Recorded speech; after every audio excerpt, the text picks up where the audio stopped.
మిత్రులారా, ఈ ఎన్నికలు ఆషామాషి ఎన్నికలు కావు. 17 సార్లు పార్లమెంట్ ఎన్నికలు జరిగినాయి. ఎవరెవరికో అవకాశం ఇచ్చిండ్రు. ఈ ప్రాంతం నుంచి ఆనాడు పివి నరసింహారావు గారు కూడా ప్రాతినిధ్యం వహించి దేశానికి వన్నె తెచ్చిన చరిత్ర ఈ హన్మకొండ ప్రాంతానికి ఉన్నది. అదేవిధంగా కాళోజీ గారు, ప్రొఫెసర్ జయశంకర్ గారు ఇలాంటి గొప్ప వ్యక్తులు కూడా ఈ ప్రాంతం నుంచి నాయకత్వం వహించారు. ఈరోజు ఈ ప్రాంతం ఒక ప్రజా పరిపాలన అందించిన కాకతీయులు, రాణి రుద్రమలు, ప్రతాప రుద్రులు ఈ ప్రాంతాన్ని ఏలినవారు.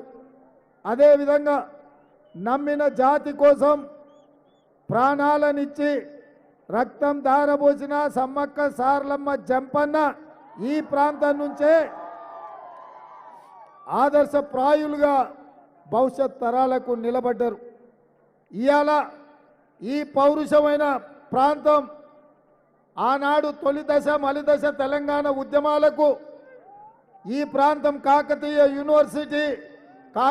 యూనివర్సిటీ విద్యార్థులు, ఉద్యమకారులు ఈ తెలంగాణ ఉద్యమాన్ని ఉవ్వెత్తున నడిపి తెలంగాణ రాష్ట్రాన్ని సాధించిన కాకతీయ యూనివర్సిటీ కూడా ఈ ప్రాంతంలోనే ఉంది.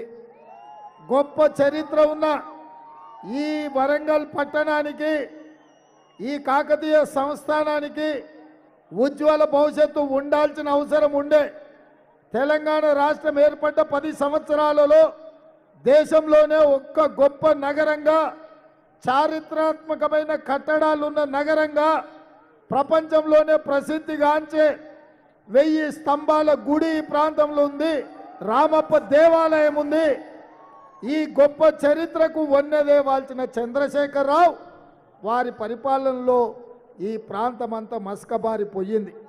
అందుకే మిత్రులారా, ఇవాళ మా అక్క చాలా చిన్న అంశాలు ప్రస్తావించింది.